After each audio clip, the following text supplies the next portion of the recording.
The forest was quiet except for the sound of Jin's boots on the dirt path. He walked this route every evening after work, enjoying the peace after long hours in the research station's greenhouse. The sun was setting, painting the sky orange and pink. Jin took a deep breath of cool air and smiled. This was his favorite time of day. Then he heard it. A sound that didn't belong in the forest. It was a low hum, followed by a crash that shook the ground under his feet. Birds flew from the trees in panic. Jin's heart raced. That wasn't thunder. That wasn't anything he had ever heard before. He should turn back. He should call someone. But curiosity pulled him forward. Jin left the path and pushed through the bushes, following the direction of the sound. The smell of burning metal filled his nose. Smoke rose above the trees ahead. After 5 minutes of difficult walking, Jin found it. A ship, at least he thought it was a ship. It was small, maybe the size of a truck and shaped like a teardrop. The metal was silver and black, smooth in some places and damaged in others. Part of it was buried in the dirt. A tree had fallen across one side. Smoke came from cracks in the hull. Jin stood very still. His mind tried to make sense of what he was seeing. This was a spacecraft. An alien spacecraft. It had to be. Nothing humans made looked like this. He pulled out his phone. His thumb hovered over the emergency contact number. But then he heard something else. A sound from inside the ship. A groan. Someone was hurt in there. Jin put his phone away and moved closer. The ship's door, or what he thought was a door, was half open. Sparks shot out from broken panels. He could see inside now. There was someone in there, strapped into a seat. They weren't moving much. "Hello?" Jin called out. His voice shook. "Can you hear me?" The figure moved. A hand reached up, trembling. Jin climbed onto the damaged ship carefully, testing each step. The metal was hot under his hands. He reached the opening and looked inside. His breath caught in his throat. She was definitely not human. Her skin was pale blue, smooth like porcelain. Her face was similar to a human's, but more angular, with large eyes that glowed faintly golden. Her hair, if he could call it that, was white and moved like it was underwater, even though there was no wind. She wore armor that covered most of her body. The armor was black with silver lines that pulsed with dim light. But what struck Jin most was the pain in her face. Her eyes were wide, her mouth open in a silent scream. The armor around her chest and arms was crushed inward, pressing into her body. Sparks came from several points where the armor had cracked. She was trapped. "I'm going to help you," Jin said, even though he didn't know if she could understand. He climbed into the ship. The alien woman's eyes locked onto his. She said something in a language he couldn't understand. Her voice was musical but strained with pain. She tried to move, but the armor held her locked in place. More sparks flew from a panel near her shoulder, and she cried out. Jin looked around frantically. He needed to get her out of here. The ship could explode, or catch fire. He didn't know anything about alien technology, but he knew danger when he saw it. He found the straps holding her to the seat and pulled at them. They released easily, but when he tried to help her stand, she couldn't move. The armor was too heavy and it seemed to be stuck in a locked position. Okay, Jin said, more to himself than to her. "We'll figure this out." He put his arms under hers and pulled. She was heavier than he expected. The armor must weigh a lot. He pulled harder, using all his strength. Slowly, inch by inch, he dragged her toward the opening. The alien woman made sounds of pain with every movement. Jin hated hurting her, but staying in the ship was worse. He could smell fuel now, sharp and chemical. They needed to get away from here. Finally, they were out of the ship. Jin pulled her several meters away into the soft grass. He was breathing hard, sweating despite the cool evening air. The alien woman lay on her back, her glowing eyes looking up at him. The armor sparked and buzzed around her body. She said something again, urgent and afraid. Jin knelt beside her and looked at the armor more closely. It wasn't just crushed from the crash. It seemed to be malfunctioning. The silver lines pulsed irregularly. Some sections were too tight, pressing into her skin. He could see bruising around the edges where the armor met her flesh. In some spots, the armor seemed to be shocking her with small electrical pulses. "This needs to come off," Jin said. He tried to find a clasp or a release, but there was nothing obvious. The armor seemed to be one solid piece. The alien woman grabbed his hand. Her grip was weak but desperate. She spoke again, and this time Jin heard something that sounded like a word repeated. "Translator, translator." He looked around and saw a small device hanging from her belt. It was cracked but still had a faint light. He picked it up carefully and held it near her. "Can you understand me now?" he asked. The device made clicking sounds, then a mechanical voice spoke. "Understanding, partial, help, armor." "Killing me." Jin's stomach dropped. "I want to help. How do I remove it?" "Cannot. Alone. Need tools. Knowledge." Her words came through broken and choppy. "Please, hurts." Jin made a decision. He pulled out his phone and called Hana. She was an engineer at the station, and more importantly, she was his friend. If anyone could help with this, she could. "Hana, I need you to come to the forest. East path, follow the smoke. Bring tools. Bring medical supplies." He paused. "And Hana?" "Don't tell anyone else, not yet. Trust me on this." There was silence on the other end, then Hana said, "I'm coming." 10 minutes. Jin looked down at the alien woman. Her eyes were starting to close. He touched her shoulder gently, avoiding the damaged armor. "Stay with me. Help is coming. You're not alone." She opened her eyes again and looked at him with something like wonder. In her culture, in her world, warriors faced their pain alone. But this strange creature, this human, sat with her and promised help. She didn't understand. She had been taught that weakness meant death, that asking for help was shameful. But the pain was so great and his eyes were so kind. "Thank you," the translator said in her voice. Jin smiled and stayed beside her, holding her hand carefully, waiting for Hana to arrive. Above them, the stars began to appear in the darkening sky. And in the forest, an alien woman and a human botanist waited together, neither knowing that this moment would change everything. Hana arrived exactly 10 minutes later, carrying 2 large bags and breathing hard from running. She stopped at the edge of the clearing and stared. Her mouth fell open. "Jin, is that—" She couldn't finish the sentence. "An alien?" "Yes." Jin stood up but kept one hand near the woman lying on the ground. "Her ship crashed. Her armor is stuck and it's hurting her. We need to help her." Hana walked closer slowly, her eyes wide. She was a practical person, an engineer who solved problems for a living. But this was beyond anything in her training. She knelt down and examined the armor with professional focus. "This is incredible," Hana whispered. She touched the armor gently, feeling the texture. "The technology is far ahead of anything we have. These patterns aren't just design. They're circuits. Energy flows through them." She looked at Jin. "But you're right. It's malfunctioning badly." The alien woman's translator crackled. "Armor, life support, also weapon system, protection, all in one." She paused, breathing hard. "Damage.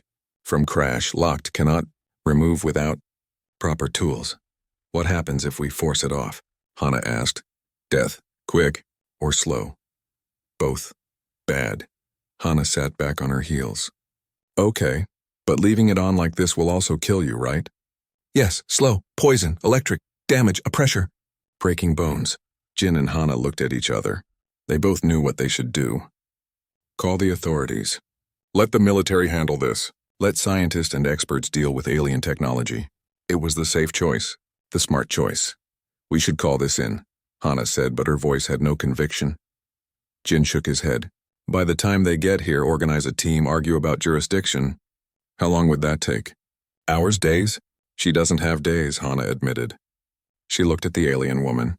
"What's your name?" The translator clicked. "Lyra, I am—" "Lyra. I'm Hana, that's Jin. We're going to help you, Lyra. But not here. We need to move you somewhere safe. Somewhere with power and light." Hana stood up and pulled out her phone. "I'm going to get the research station's utility vehicle. We'll take her to Jin's quarters. They're separate from the main building, private." "What about Minho?" Jin asked, referring to their station director. "Minho goes home at 6. He won't be back until tomorrow morning." "We have time." Hana was already moving. "Stay with her." "I'll be back in 15 minutes."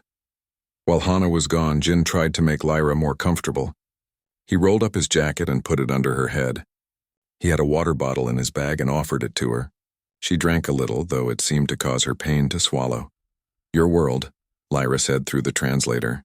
"Tell me about it." Jin thought she was trying to stay conscious by talking. He understood. "Earth, that's what we call our planet. This is Korea. It's a country. We have many countries here, many different people." He picked up a leaf from the ground. "I work with plants. I study them. I try to make them grow better, stronger, peaceful. Work, Lyra said. Yes, very peaceful. What about you? What do you do? There was a long pause. I am warrior, scout. I find worlds. Evaluate. For empire, Jin felt a chill. Evaluate for what? Conquest, resources, strategic value. Her eyes closed. Was sent to watch Earth. Your people. And what did you decide? Before you crashed?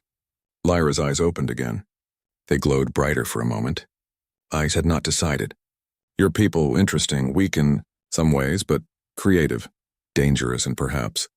Jin wasn't sure how to feel about that. But before he could respond, he heard the sound of an engine. Hana arrived in a small electric vehicle with a flatbed back. Together they carefully lifted Lyra onto the flatbed. She made sounds of pain, but the translator said, "Necessary, I understand."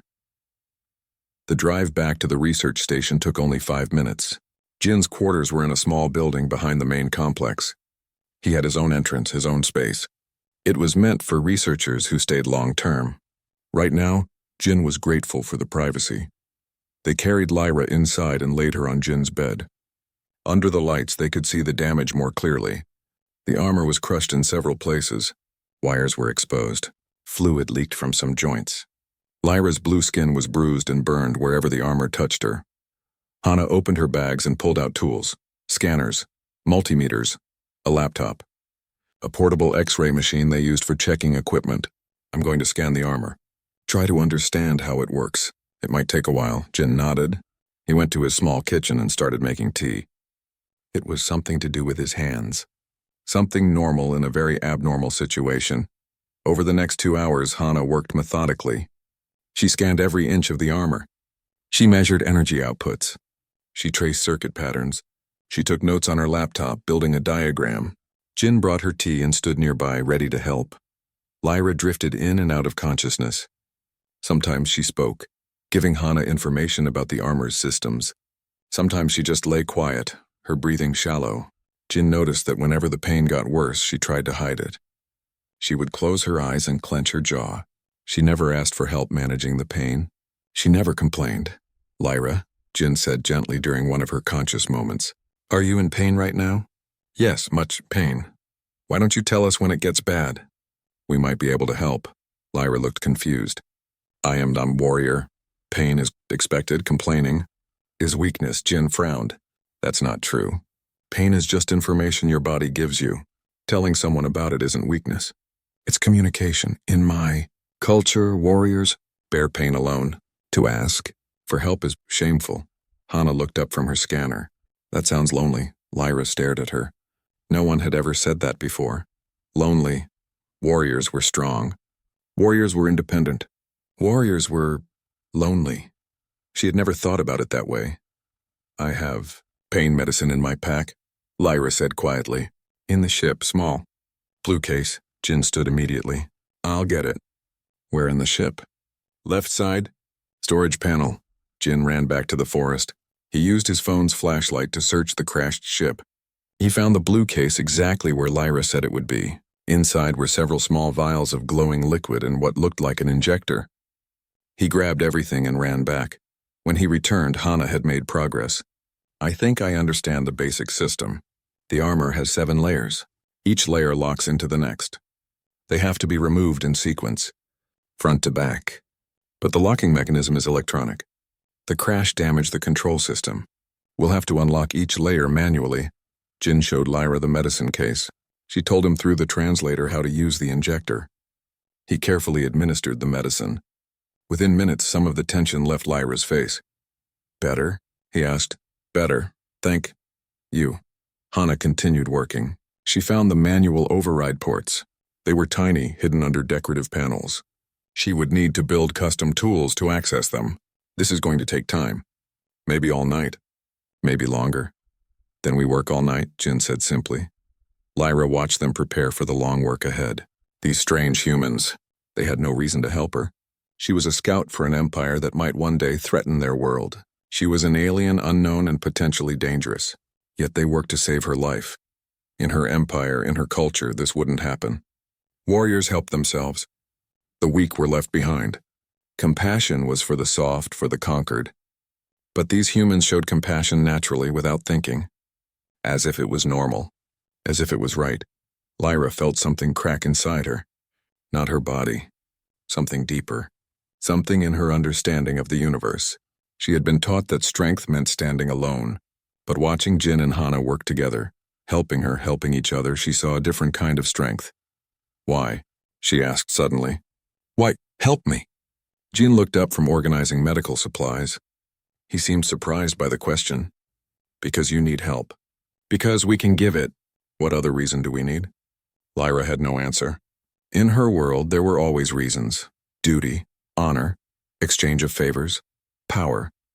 But Jin's reason was simple. She needed help. He could give it. That was enough.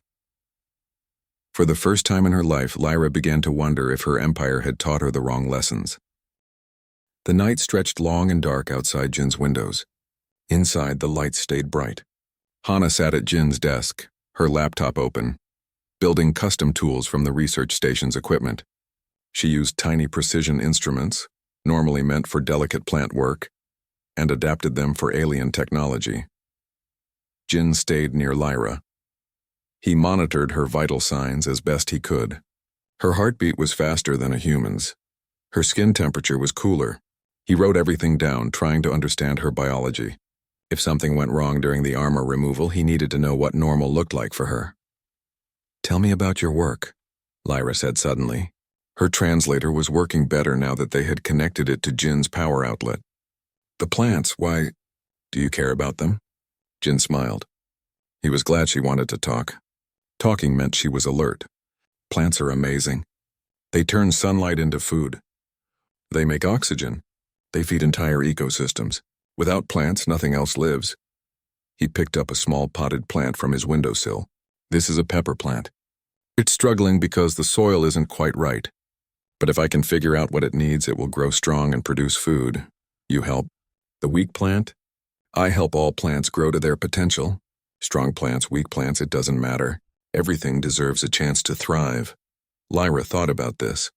In my empire, weak things are removed. Only the strong survive. Only the strong deserve to survive, Jin frowned. That sounds harsh. It is. Efficient. Maybe, but efficiency isn't everything. Jin set the plant down.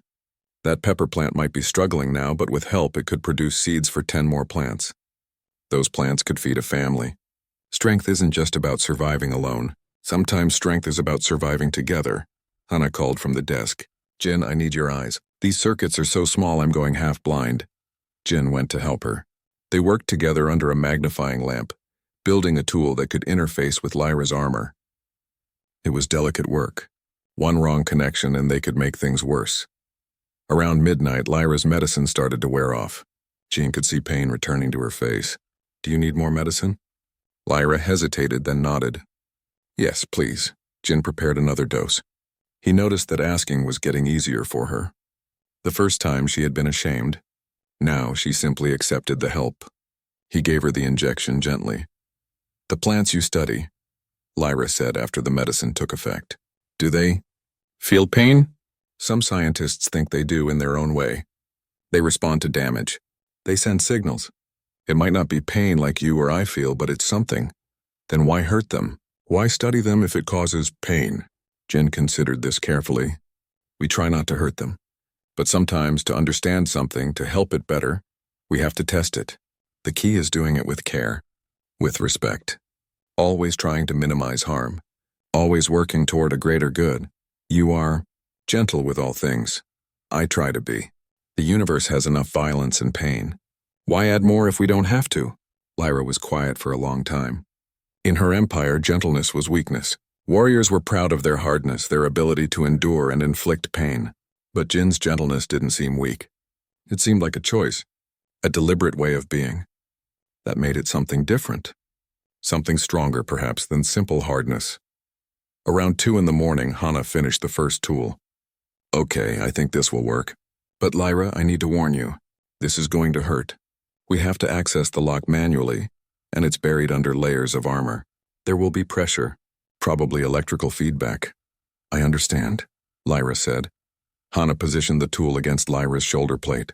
Jin stood on the other side of the bed, ready to help. On three, Hana said. 1, 2, 3. She activated the tool. Lyra's entire body went rigid.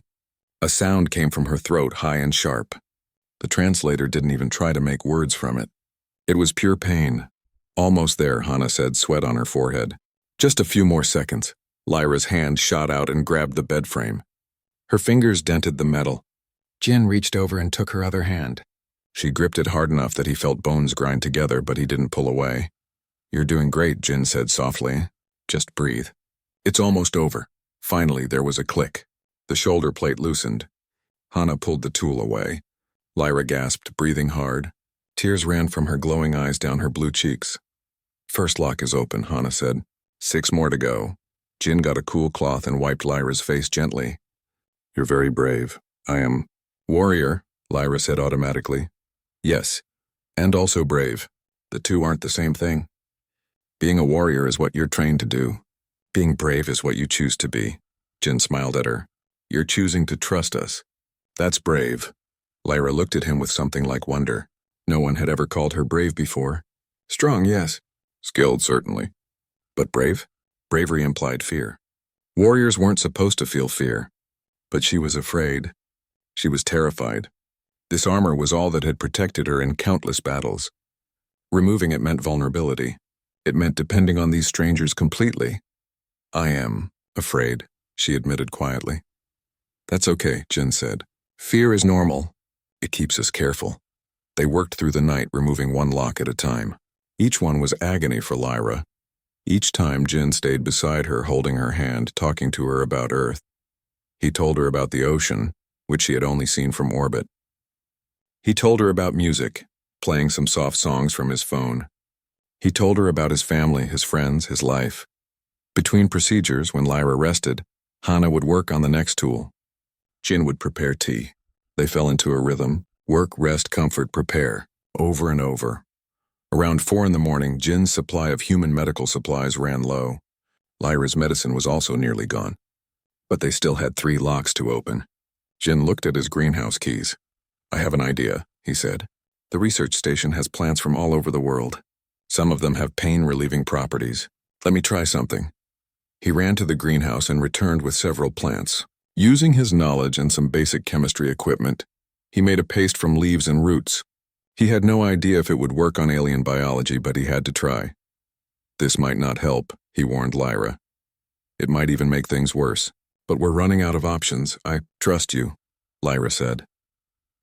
Jin applied the paste to the areas where the armor had damaged her skin.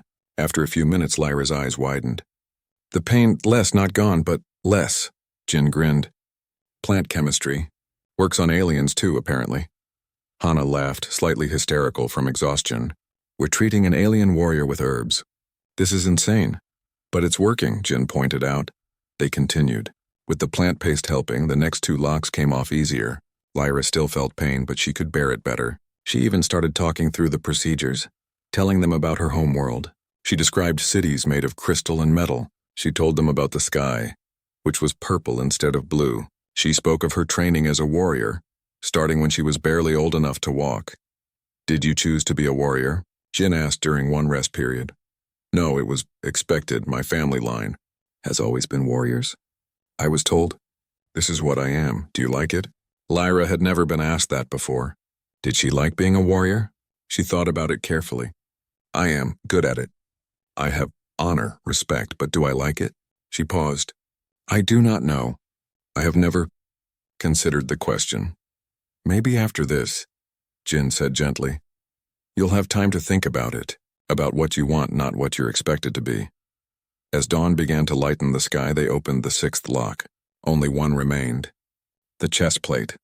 The main piece, the most dangerous to remove. This one will be the worst, Hana warned. It's connected to major systems. Lyra, are you ready?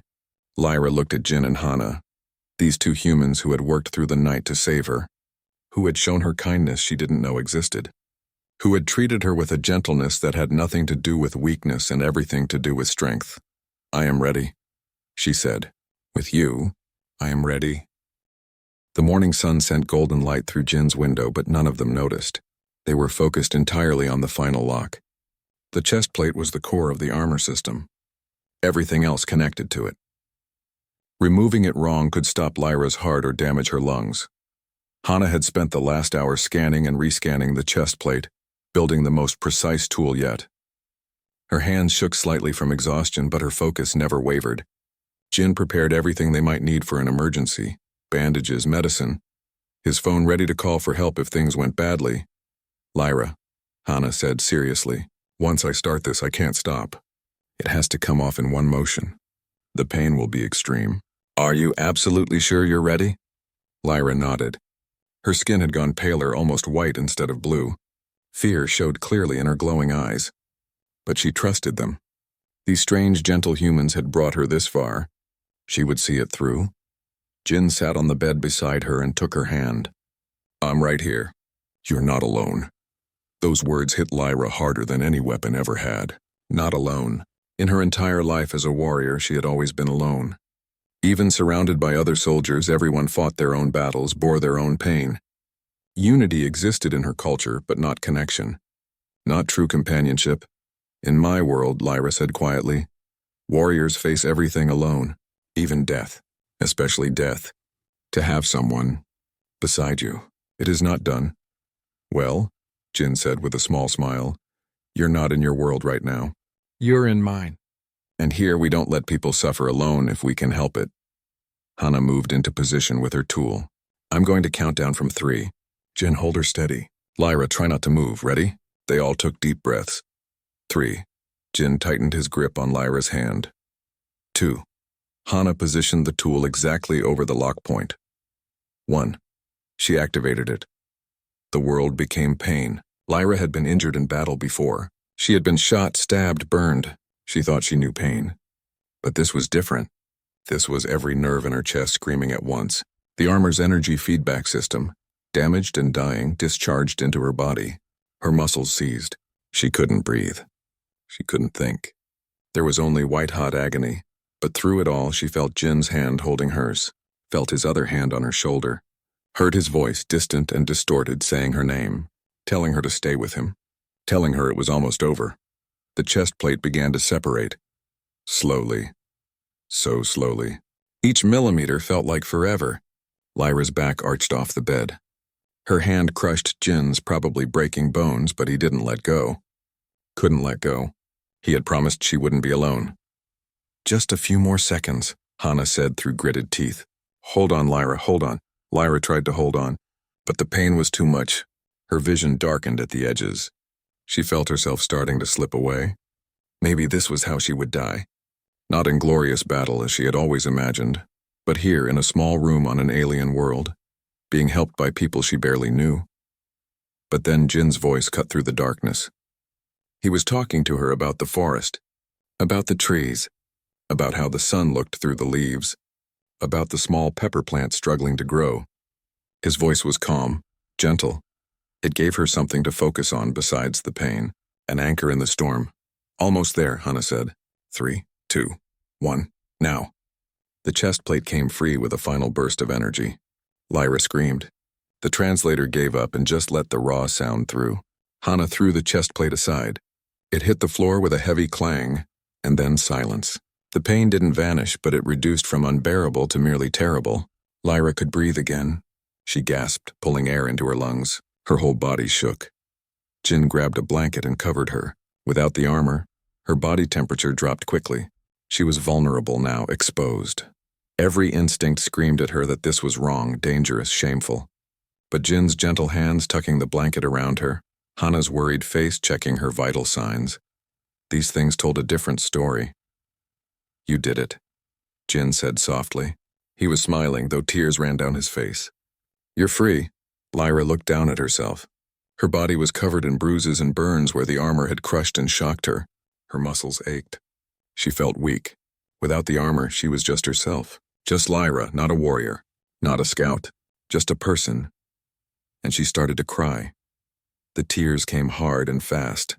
In her culture, warriors didn't cry. Tears were for the weak, for children, for the conquered. But she couldn't stop. All the pain, all the fear, all the confusion of the past hours poured out. Jin didn't tell her to stop. He didn't look uncomfortable or disgusted. He just sat beside her and held her hand, letting her cry. After a moment, he put his free hand on her head, stroking her strange flowing hair gently. "It's okay," he said. "You're safe now. You can rest." But Lyra shook her head, trying to speak through the tears. The translator struggled with her broken words.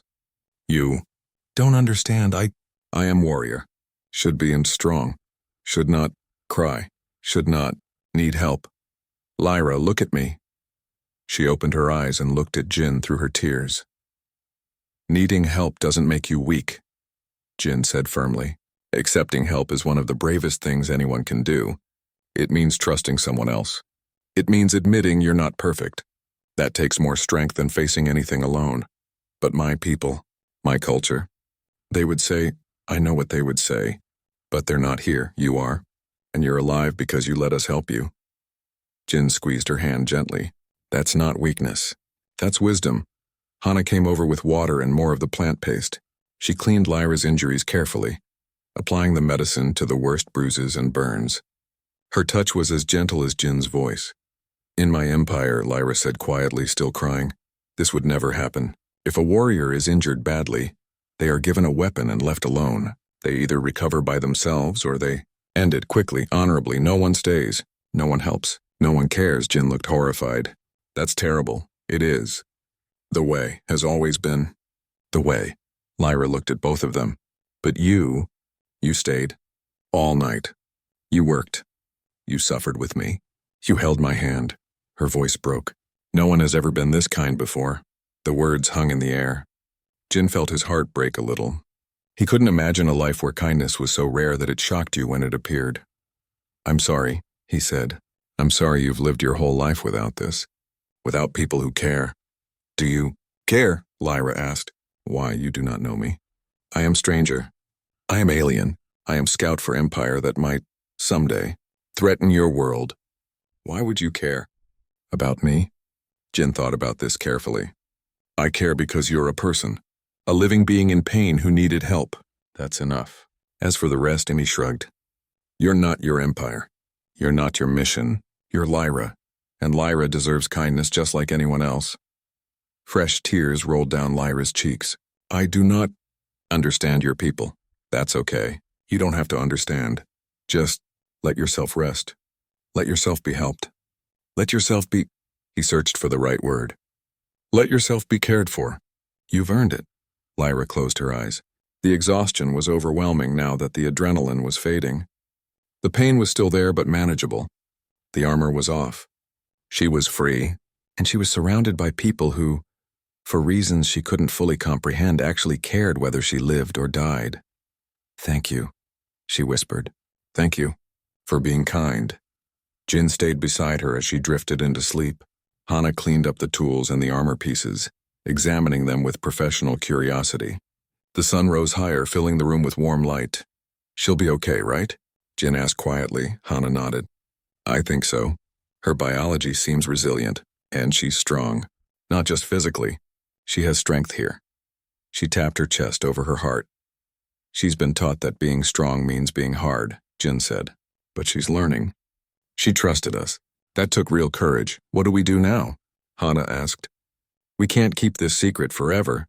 Eventually someone will notice. I know, but let's give her time to heal first. Then we'll figure it out together." Jin looked down at Lyra's sleeping face. Without the armor, without the warrior facade, she looked younger, vulnerable. She deserves better than what her empire gave her. She deserves kindness. And if we're the first to show her that, then we'll show her it's real, that it exists, that it matters. Outside, birds sang their morning songs. The world continued as it always had. But in that small room, something had changed. 3 people from different worlds had connected through compassion, and that connection, fragile and new as it was, had the power to change everything. Lyra slept for 14 hours. Jin and Hana took turns watching over her, making sure she was breathing properly, that no infections developed.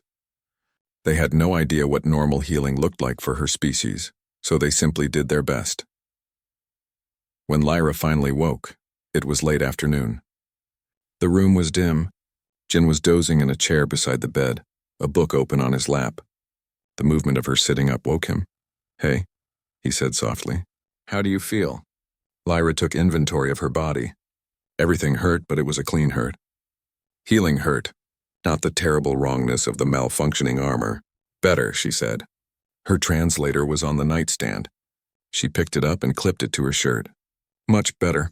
Thank you." Jin smiled and stood up. "Are you hungry?" "I don't know what your people eat, but I can try to make something. I can eat many things. My biology is adaptable." Lyra swung her legs over the side of the bed. She wore one of Jin's shirts now, loose and comfortable. Without the armor, she seemed smaller. More real. "Jin, I need to tell you. About my empire. About why I was here. You don't have to. Not if you're not ready. I need to. You deserve truth." Jin sat back down. "Okay, I'm listening." Lyra took a deep breath. "My people are the Valari. Our empire spans many star systems. We are old, powerful. We expand constantly. We take worlds. We use resources. We conquer." She looked at her hands. "I am Scout. I was sent here 3 months ago. To watch Earth, to study humans. To decide if your world is worth taking." Jin felt cold. "And what did you decide?" "I had not decided yet. Humans are confusing. You have great technology in some areas, but you still use old fuels, still have wars, still divide yourselves into nations. You are advanced, but broken in places." "That's fair," Jin admitted. "We're not perfect. But you are also, it's surprising. I watched humans help each other after disasters. I saw strangers give food to hungry people. I saw you protect animals, plants, things that give you no advantage. I saw you create beauty for its own sake, art, music, stories." Lyra shook her head. "In Valari culture, these things are wasteful. Everything must serve empire. Everything must make us stronger. That sounds exhausting. It is all I have ever known." Lyra stood up slowly, testing her legs. They held. "The Valari Empire believes in strength above all. The strong rule. The weak serve or die. Children are tested. The ones who fail tests are removed. Warriors train from birth. We learn to fight, to kill, to conquer. Compassion is weakness. Mercy is failure." Jin felt sick. "And you were raised in this?" "Yes, I was good warrior, fast, smart. I survived tests that killed others. I earned my armor at age 15. I have served Empire for 10 years since then." "That's your whole life?" "Yes." Lyra walked to the window and looked out at the forest. "I have seen 20 worlds. Some we conquered. Some we destroyed. Some we took resources and left to die slowly. I have done these things. I have followed orders. I never questioned. Until now?" Lyra turned to look at him. "Until you. Until Hana. Until you showed me that strength can look different. That caring for weak things, helping them grow, is not waste. That staying with someone in pain, holding their hand, is not shameful. You changed. Everything I thought I knew." Jin stood and walked to her. "Lyra, what you were taught isn't your fault. You were a child. You did what you had to do to survive. But I am not child now. I am adult. I have choices, and I must decide. What will I tell Empire about Earth? What will I recommend?" Before Jin could answer, there was a knock on the door. Both of them froze. The knock came again, followed by a familiar voice. "Jin, are you in there? Your light is on, but you haven't been to the main building in 2 days. I'm starting to worry." Minho, the station director. Jin and Lyra looked at each other in panic. There was no way to hide Lyra, no way to explain this. He made a quick decision. He walked to the door and opened it. Minho stood there with a concerned expression. He was older than Jin, maybe 50, with gray in his hair and smile lines around his eyes. "Jin, are you sick? You look—" He stopped. He had seen Lyra standing by the window. For a long moment, nobody moved. Nobody spoke. Minho's mouth hung open. His eyes went wide. "Please come in," Jin said quietly. "Close the door." Minho stepped inside like he was walking through a dream. He couldn't stop staring at Lyra. Is she an alien?" "Yes, her name is Lyra. Her ship crashed in the forest. She was hurt. We helped her." Jin said it all quickly, like ripping off a bandage. Minho sat down heavily in a chair. "Jin, do you understand what you've done? You should have reported this immediately. There are protocols, rules, the government would have taken days to respond." Jin interrupted. "She would have died." "We had to act. We?" Minho looked around and noticed signs of Hana's work, tools, diagrams. Hana too? Jin, this is serious. You've both broken dozens of laws. You could go to prison. The research station could be shut down. I know, Jin said, but it was the right thing to do. Minho ran his hands through his hair. He looked at Lyra again. Can you speak? Understand? Yes, Lyra said through her translator. I speak. I understand. Jin and Hana, save my life, please. Do not punish them. Punish them? Lyra, they've committed crimes. Hiding an alien presence, not reporting a crash, taking government equipment. Minho stopped. He took a deep breath. Why am I the adult here?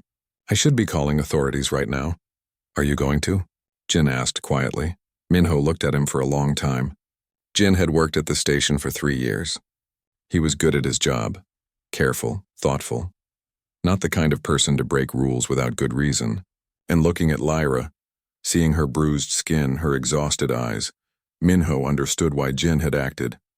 Tell me everything, Minho said finally. From the beginning. Then I'll decide. They spent the next hour talking. Jin and Lyra explained everything. The crash, the armor, the long night of work. Minho listened without interrupting. His expression changed from anger to concern to something like understanding.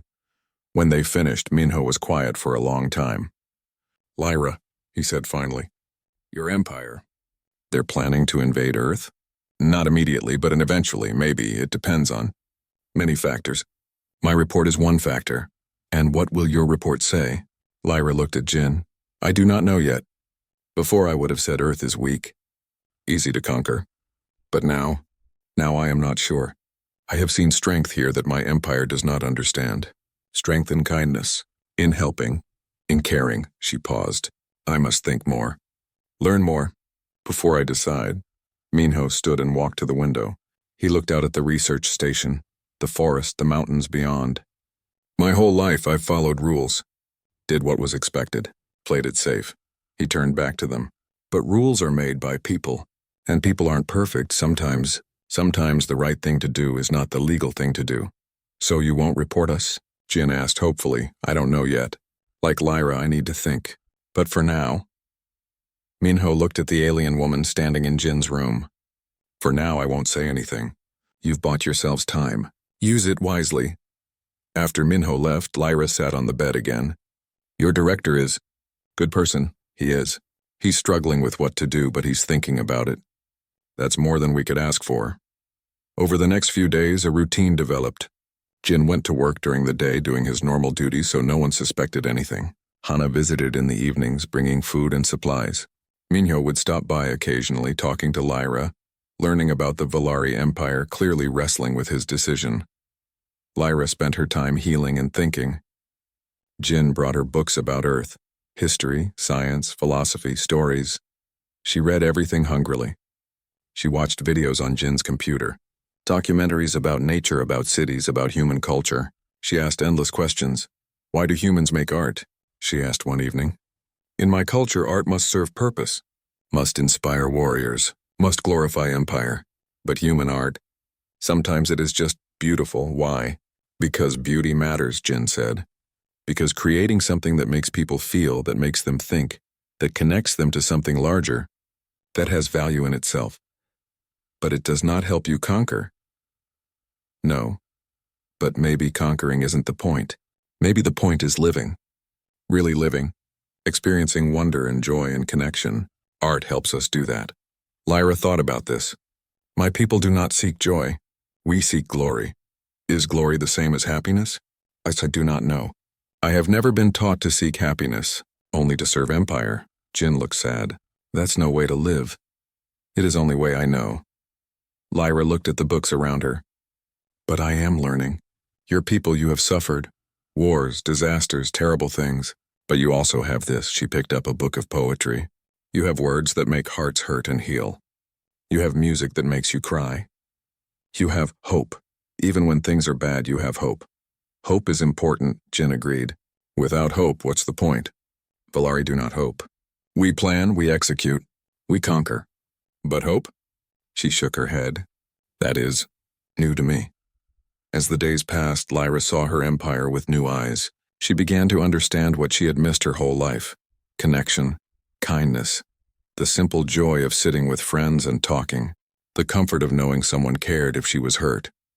The beauty of art made for no reason except that it could be made. And she began to understand that her empire, for all its power, was missing something essential. Something that made life worth living. Something human. On the 7th day after the crash, everything changed. Lyra was in Jin's room reading a book about Earth's oceans when her translator made a sound it had never made before. A high-pitched beep that made her freeze. "What is that?" Jin asked. He was making tea in the small kitchen. "Emergency beacon," Lyra said quietly. "My ship's automatic systems. They have been trying to repair themselves. They finally succeeded." She looked up at Jin, fear in her glowing eyes. "My people are coming." Jin set down the teapot carefully. "How long do we have?" "Depends on where nearest Valari ship is stationed. Could be days. Could be hours." Lyra stood and walked to the window. "I need to decide now. What will I tell them? What will I recommend about Earth?" "What do you want to tell them?" Lyra turned to face him. "That is the problem. What I want and what I should do are different. I am warrior. I have duty to Empire. But I have also seen another way. Your way." Jin sat down. "Tell me about the Valari." "Not the Empire. The people. Are they all warriors?" "No, there are workers, builders, scientists, but they all serve Empire. Everyone has place. Everyone follows rules. No one questions what happens to people who question. They are removed, re-educated, or killed if they cannot be fixed." Lyra sat beside him. "Jin, you must understand. My empire is strong because everyone thinks same way. Unity is power. Individual thought is weakness, and that's not unity. That's control, perhaps, but it works. We have survived for thousands of years. We are powerful. We are feared. Are you happy?" Jin asked quietly. Lyra opened her mouth to answer, then stopped. "Happy? That word again. I was never taught to seek happiness.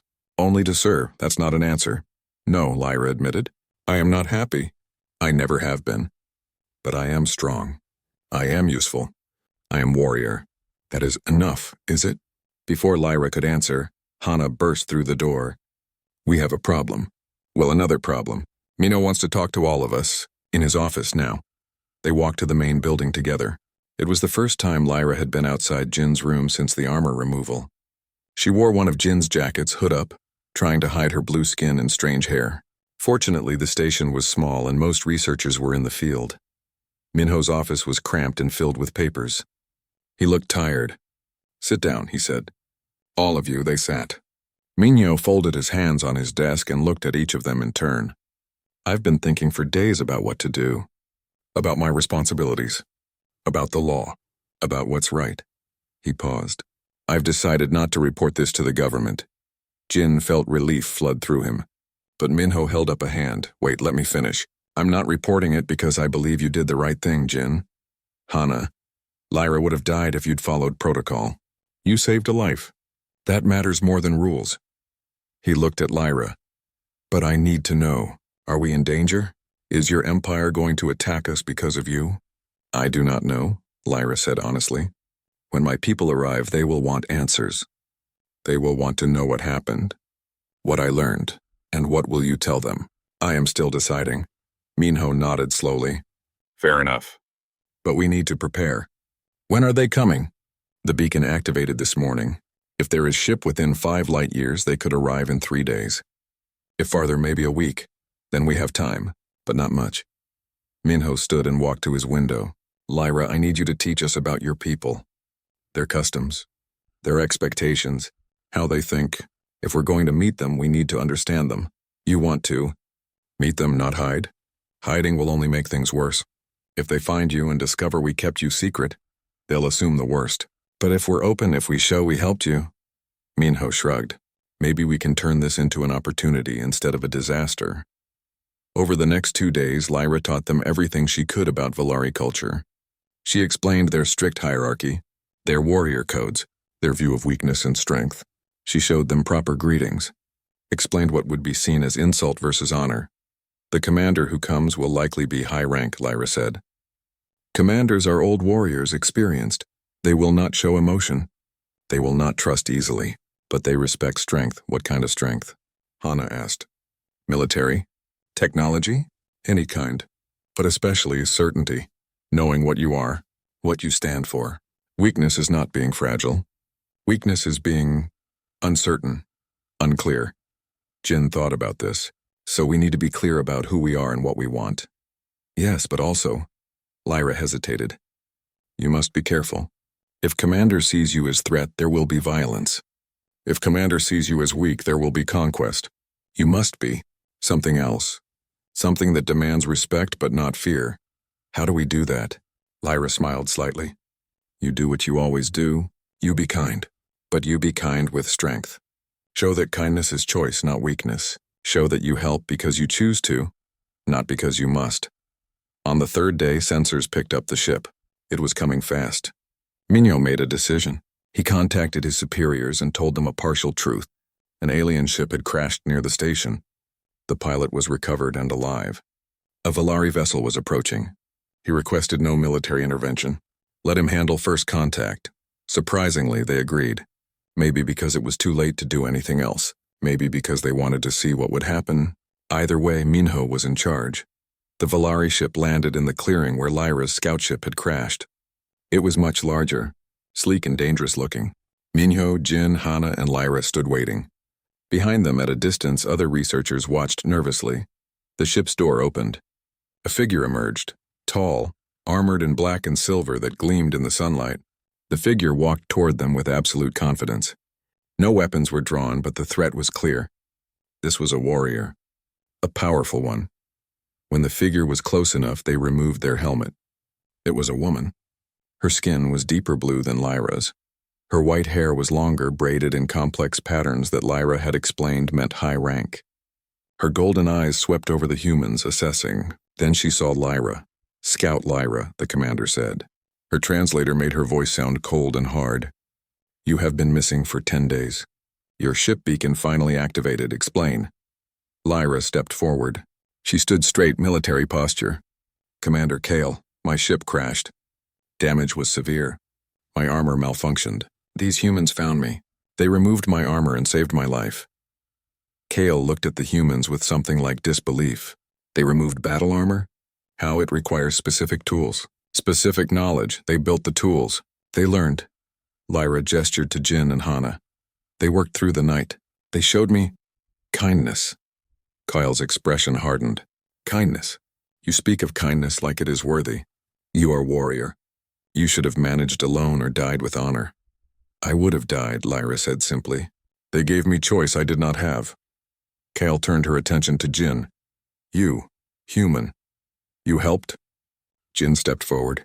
His heart was pounding, but he kept his voice steady. Yes, she was in pain.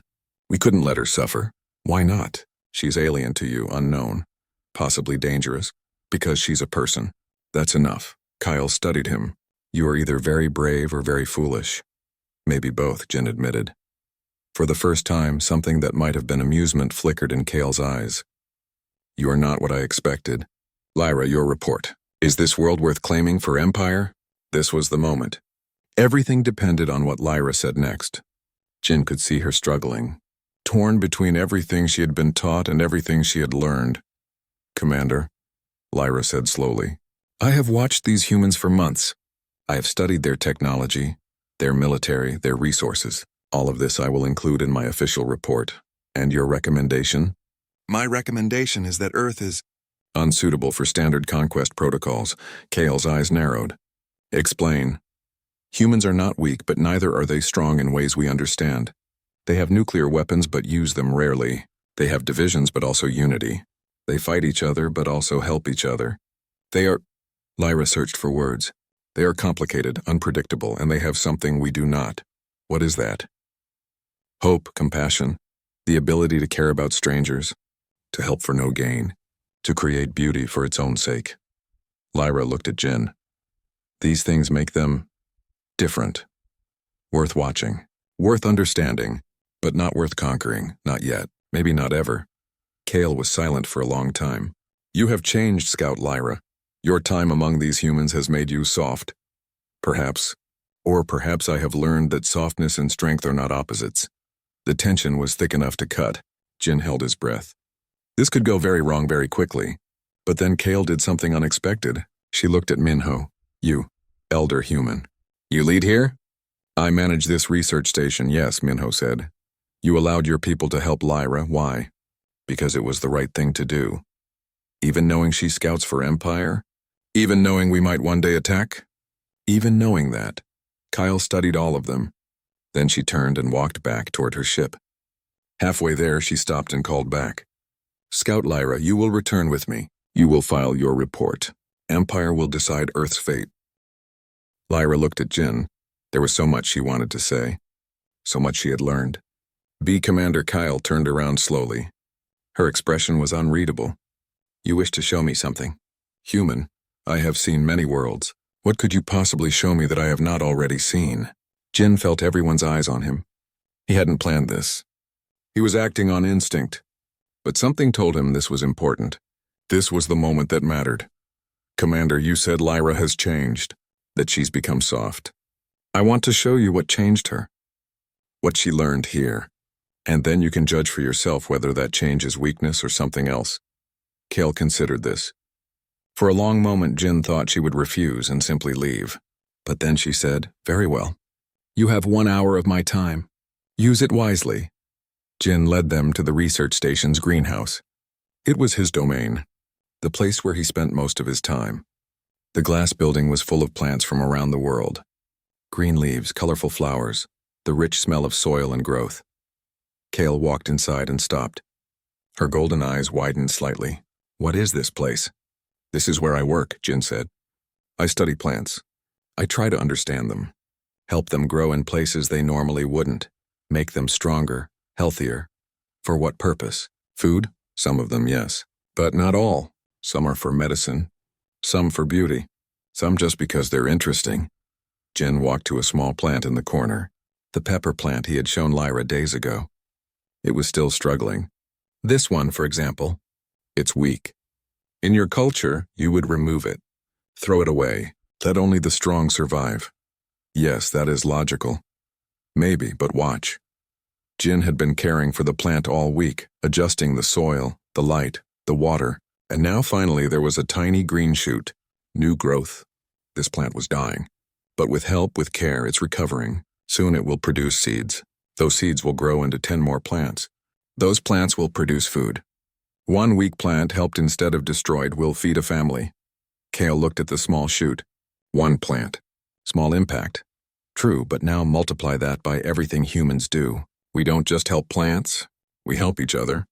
When someone falls, we lift them up. When someone is hungry, we share food. When someone is hurt, we heal them. Not because we have to. Not because we gain from it.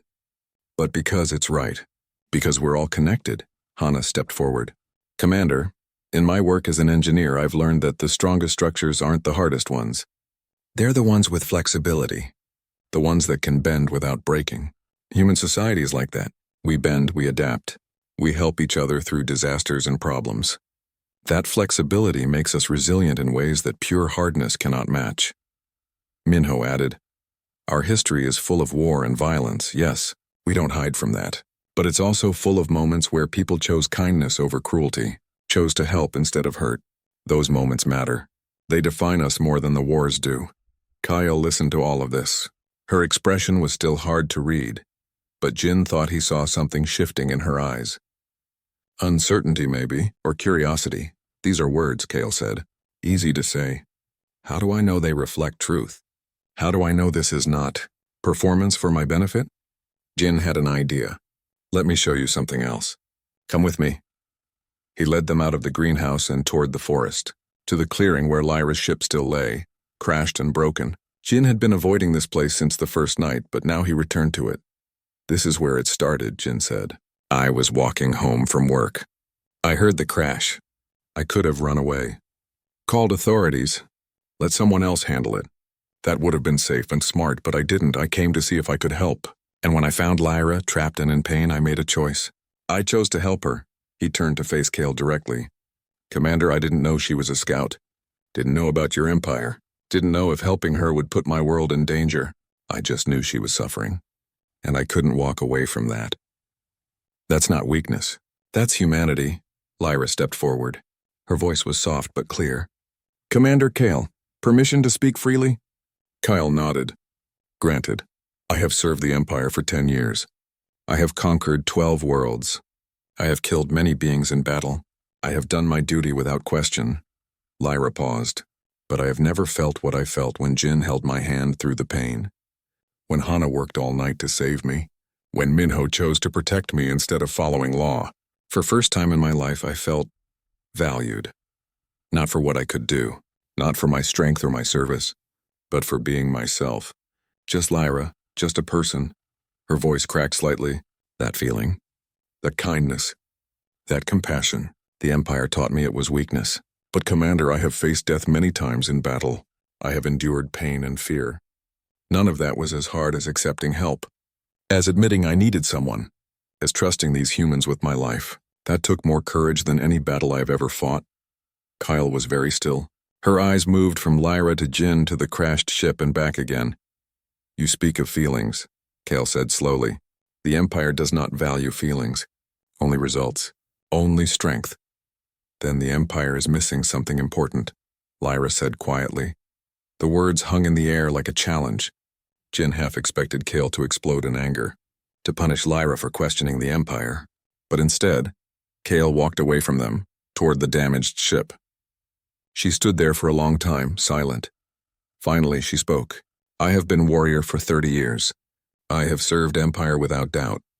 Without question. I thought I knew what strength looked like. She touched the broken hull of Lyra's ship. But watching you humans, listening to Lyra, I wonder, what if we are wrong? What if strength is more than hardness, more than conquest? She turned back to them. I am not ready to accept your way. My entire life has been Empire, but... She paused. But I am willing to consider that there might be other paths, other ways to be strong. Jin felt hope bloom in his chest. That's all we ask. Not that you change everything today, just that you consider. That you think about it. Kale nodded slowly. My report to the Empire will state that Earth is unsuitable for immediate conquest. Too unpredictable, too strange, requires further study. She looked at Lyra. That will buy your world time. What you do with that time is up to you. Thank you, Minho said. Do not thank me yet. Empire is large. Empire is powerful. Eventually they will return. They will want to know more about humans. About your strange mix of weakness and strength. You should prepare. We will, Jin promised. Kale walked back toward her ship. But before entering, she stopped and looked at Jin. You asked to show me something. You showed me plants and words and feelings. Small things, but... She hesitated. But I will think about these small things. Perhaps they are not as small as they appear. Lyra started to follow Kale, but Jin called out. Lyra, wait, she turned. Jin walked to her and held out a small pot. Inside was a cutting from the pepper plant. A small shoot with new leaves. Take this with you, Jin said. Plant it. Care for it. Let it remind you of what you learned here. That weak things can become strong with help. That growth takes time and patience. That every life has value. Lyra took the pot carefully. Her hands trembled slightly. I will care for it. I promise. She looked at Jin, then at Hana and Minho. Thank you. For everything. For saving my life. For showing me another way to live. Will we see you again? Hana asked. I do not know, but I hope so. Lyra smiled. It was the first real smile Jin had seen on her face. I will try to convince Empire that Earth should be left alone. That humans are worth knowing, not conquering. I do not know if I will succeed, but I will try. That's all anyone can do, Jin said. Lyra walked to the ship. At the door, she turned back one more time. Jin, you said that helping me was brave. But you are the brave one. You saw stranger, alien, possible enemy, and you chose kindness. That is bravest thing I have ever seen. Then she entered the ship with Commander Kyle. The door closed. The ship rose slowly, silently into the sky.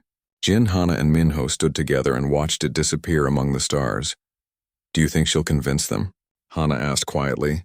I don't know, Jin admitted. But she'll try, and maybe that's enough to start something. A seed that might grow into something bigger. Minho put a hand on Jin's shoulder. You took a big risk. Could have ended very badly. I know, but it was worth it. Even if nothing changes, even if the Empire comes back someday, it was worth it. Because Lyra learned that kindness exists, that compassion is real, that there are other ways to live. Jin smiled. And maybe Commander Kale learned something too. Maybe she'll think about it. Maybe she'll question. Maybe she'll change. And if she doesn't? Hana asked, then at least we tried. At least we showed them who we are, what we stand for. That has to count for something. They walked back to the research station together. Life would return to normal. Jin would work with his plants. Hana would fix equipment. Minho would manage the station. But everything had changed. They had made first contact with an alien species. They had shown humanity at its best. They had planted seeds of hope in the hearts of warriors who had never known kindness. And somewhere in the vast darkness of space, on a ship traveling faster than light, Lyra sat in her quarters and looked at the small pepper plant. She had placed it near a light, given it water, touched the leaves gently. It was alive. It was growing,